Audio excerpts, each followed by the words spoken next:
జీవితంలో ఒక్కసారైనా దర్శించాలనుకునే అద్భుత యాత్ర కైలాస మానస సరోవర యాత్ర. పూర్తి వివరాల కోసం సంప్రదించండి Shri Gayatri tours and travels. నమస్తే, వెల్కమ్ టు అవర్ ఛానల్. నేను పద్మిని. ప్రస్తుతంతో పాటు ప్రముఖ ఆధ్యాత్మికవేత్త, ప్రముఖ న్యూమరాలజిస్ట్, లక్ష్మీ నరసింహస్వామి ఉపాసకురాలు శ్రీమతి స్రవంతి గారు మనతో పాటు ఉన్నారు. మాట్లాడదాం. అక్క నమస్తే. అక్క నమస్తే పద్మిని.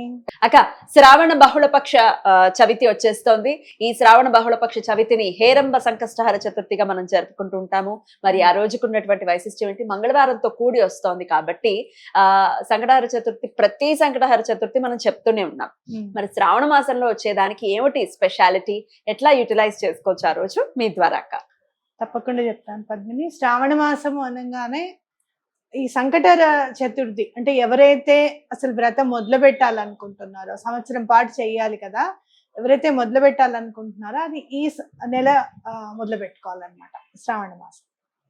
అయితే మనకి హేరంబ సంకటహర చతుర్థి అని అంటారు ఈ నామాన్ని. అయితే స్వామివారిని హేరంబ గణపతిగా పూజించడం ఏంటి అని అంటే, స్వామివారికి పంచముఖాలు ఉంటాయి.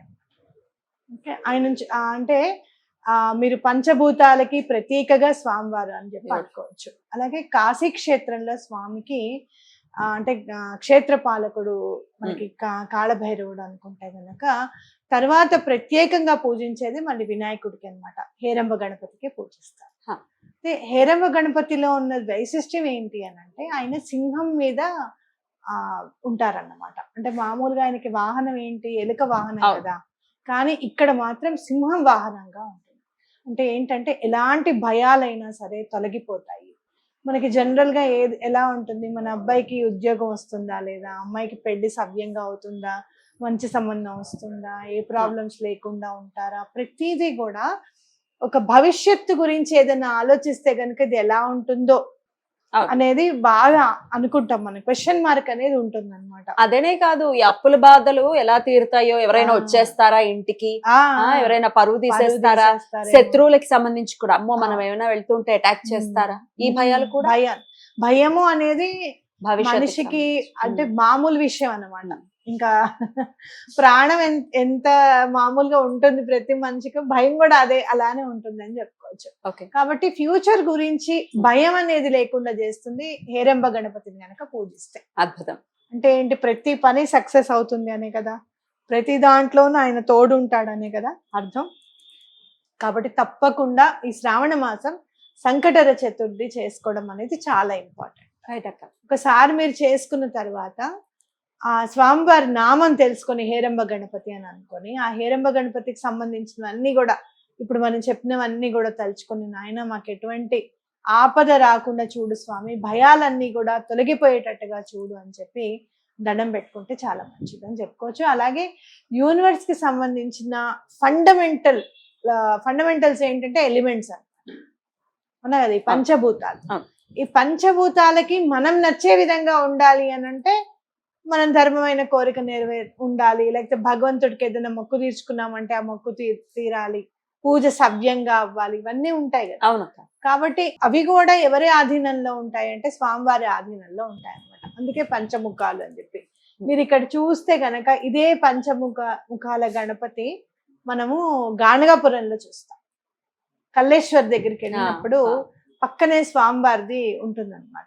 సంకటహర చతుర్థి గురించి మనం చెప్పాలి అని అంటే, భగవంతుడు మనకి ఏం చేయాలి అనేది కూడా డిసైడ్ చేస్తాడు స్వామివారు కనుక మనం ఇది కనుక చెప్పుకుంటూ చూసుకుంటూ దండం పెట్టుకుంటూ వెళ్తే కనుక. ఎందుకు అని అంటే, మనం సంకటహర చతుర్థి గురించి చెప్తూనే ఆ సంకటహర చతుర్థి అప్పుడే మనం వెళ్ళామన్నమాట. 100 మందిని తీసుకొని గాణగాపురం. సంకటహర చతుర్థి నాడే దర్శనం అయింది. అసలు మనము డేట్ ఫిక్స్ చేసుకునేటప్పుడు చూసుకోలేదు, ఇదేంటని చూసుకోలేదు, ఏం చూసుకోలేదు, జస్ట్ డేట్ చూసుకున్నాం అంతే. ఈ డేట్కి వెళ్దాము అనుకున్నాం. అంటే ఏంటంటే మన వెనకే ఉండి నడిపిస్తాడు అనేది ఖచ్చితంగా మనం అనుకోవాలి. అలాగే సాయంత్రం అంటే ఏ టైంలో అయితే మనం పూజ చేస్తామో కరెక్ట్ అదే టైంకి మేము గుడి దగ్గర ఉన్నాం. నాకు చాలా సంతోషం అనిపించింది. కాబట్టి వినాయకుడిని పూజిస్తే ఏంటి అంటే బుద్ధి బలం వస్తుంది అని తెలుసుకోవాలి మనం. ఇక్కడ చూస్తే గనక వృద్ధి బుద్ధి అని ఉంటాయి అన్నమాట. ఆయనకి చెప్పాలి అని అంటే ఆయన భార్యలుగా చెప్తారు. అంటే ఏంటంటే మనకి సిద్ధిస్తుంది, ఏదైనా వృద్ధి ఉంటేనే మనకి సిద్ధిస్తుంది అనేది ఒకటి. అలాగే బుద్ధి అనేది ఆయన అధీనంలోనే ఉంటుంది అనేది మనం గుర్తుపెట్టుకోవాలి. కాబట్టి బుద్ధి బలం అనేది ఆ వినాయకుడిని పూజిస్తే మనకు వస్తుంది. అలా పిల్లలకి కూడా అలవాటు అవుతుంది ప్రతి నెల చేసుకోవడం, ప్రసాదం తినడం. అట్లాగే ప్రతిరోజు ప్రతి నెలలో సంకటన చతుర్థి చేస్తే ఒక పండగ వాతావరణం అనేది తప్పకుండా ఉంటుంది అనేది మనం గుర్తుపెట్టుకోవాలి. అద్భుతం అక్క. అయితే ఈ నెలని మొదలుకొని ఇంకా 11 నెలలు కూడా చేయాల్సి ఉంటుంది. అవును, ఇప్పుడు ఈ శ్రావణ మాసం తర్వాత మళ్ళీ ఆషాఢ మాసంతో ముగుస్తుంది. అవును, 11 months అలా కంప్లీట్ గా అవును. చేయాల్సి అవును.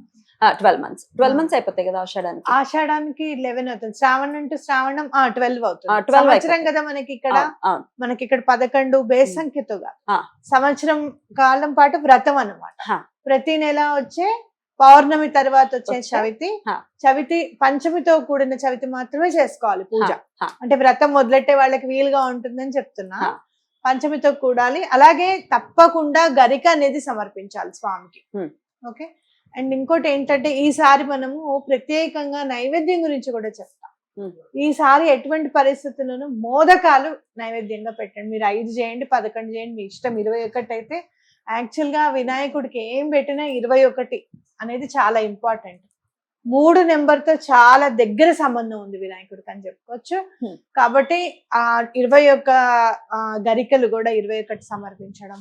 అలాగే మీరు చేస్తే గనక ఏమైనా ఉండ్రాళ్ళు పోయడం మాకు అలవాటు అండి అని అనుకుంటే 21 చేయడం, మోదకాలు 21 చేయడం అనేది చాలా జాగ్రత్తగా స్వామివారికి దగ్గరుండి చేసుకోవడం అనేది మన ఇష్టం అనమాట. రైట్, తప్పకుండా చేసుకోవచ్చు. అయితే ఇది సాయంత్రం పూట ఖచ్చితంగా చంద్రోదయ సమయానికి చవితి ఉండేలా చూసుకుని చేసుకోవాలి, అంతే కదా? అవును. సో సాయంత్రం నైవేద్యాలు పెట్టడం అదే చెయ్యాలి. అవును. ఈ ఉపవాసాలు ఇవన్నీ పక్కన పెట్టేసి, వ్రతం అంతా పక్కన పెట్టేసి, ఇప్పుడు మీరు చెప్పబోయే స్విచ్ వర్డ్ అనుకోవచ్చు. ఎందుకంటే స్వామివారు ఒక బాలుల్లాగా మనం కన్సిడర్ చేస్తాం, చిన్న పిల్లవాడిలా కన్సిడర్ చేస్తాం కాబట్టి ఉండ్రాళ్ళు పోయాలనుకుంటున్నాం, ప్రత్యేకంగా ఆ రోజు చేయాలనుకుంటున్న వాళ్ళు చేయొచ్చా? తప్పకుండా చేయొచ్చు.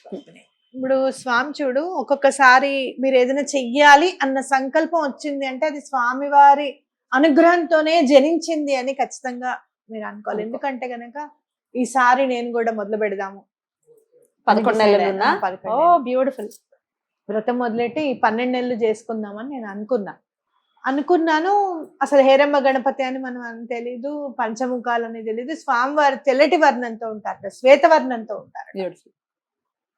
మొన్న మా చెల్లెలు వాళ్ళు వచ్చారనమాట. వచ్చినప్పుడు మా మామయ్య గారు ఉన్నారు కదా, ఆయన ఎప్పటి నుంచో మాకు ఒక క్యాలెండర్ ఇవ్వాలని ఆయన కోరికట. తీసి చూడండి అని అంటే తెల్లగా ఉన్నాడు వినాయకుడు. చూడు, అసలు చేద్దాము అని అనుకున్నాం అంతే. అనుకున్న 2 రోజులకి నేను ఈ రూపంలో ఉన్నాను ఈ నెల అని చెప్పి మా ఇంటికి వచ్చారు చూడు. అవునా కాదా?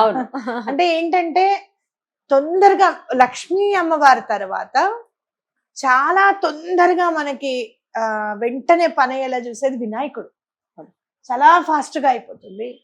అండ్ మోర్ ఓవర్ నా జీవితంలో నేను చూసింది, ఏదైనా మిస్టేక్ చేస్తే వెంటనే కరెక్ట్ చేస్తారు. మనకే స్ఫురణకు వస్తుంది, లేదు ఇలా చేయాలి అని చెప్పి. అండ్ ఇంకోటి ఏంటంటే శ్రీపాద శ్రీవల్లభులు ని చూసినట్టే అనిపిస్తుంది వినాయకుడిని చూస్తున్నా. ఇద్దరికి అభేదం. అద్భుతం అక్క. సో ఖచ్చితంగా ఒకవేళ ఉపవాస దీక్ష ఉండి చేయాలి అనుకునే వాళ్ళు ఉపవాసంతో చక్కగా ఉండి సాయంత్రం మాటలు స్వామివారిని పూజించుకుని చేయొచ్చు. కాని పక్షంలో అలా స్వామివారికి నైవేద్యాలు సమర్పించవచ్చు. మరి ఏం స్విచ్ వర్డ్ ఆ రోజు ఖచ్చితంగా చదువుకోవచ్చు అంటే ఏం చెప్తారు? నేను చూస్తే మీకు అసలు యాక్చువల్ గా మంత్రం ఉంటుంది అనమాట హేరంబ గణపతిది. మీకు ఎవరికైనా మంత్రం చేసుకోవాలి అనిపిస్తే మంత్రం చేసుకోండి, లేదు అంటే కనుక స్విచ్ వర్డ్ మీ ఇష్టం. 2 చెప్తారా? 2 చెప్తా. చెప్పండి. ఈసారి పద్మిని మనము మంత్రం కూడా చెప్దాము స్వామివారిది, అలాగే స్విచ్ వర్డ్ కూడా చెప్దాం ప్రతి నెల. బ్యూటిఫుల్, తప్పకుండా. ఇప్పుడు చెప్పే మంత్రాన్ని చూడు ఎంత బాగుందో. ఓం నమో హేరంబ మదమోహిత మమ సంకటాన్ నివారయ స్వాహ. ఆ నామంతోటే ఉంది, ఇంకొకసారి చెప్పండి అక్క. ఓం నమో హేరంబ మదమోహిత మమ సంకటాన్ నివారయ స్వాహ. బ్యూటిఫుల్. మీరు చెప్పినట్టుగానే ఫ్యూచర్ లో వచ్చే సంకటాలు పోవడానికి, భయం అనే సంకటం పోవడానికి ఈ హేరంబుడు ఉపయోగపడతాడని అనుకోవచ్చు. ఇది ఎన్నిసార్లు చేయమంటారు?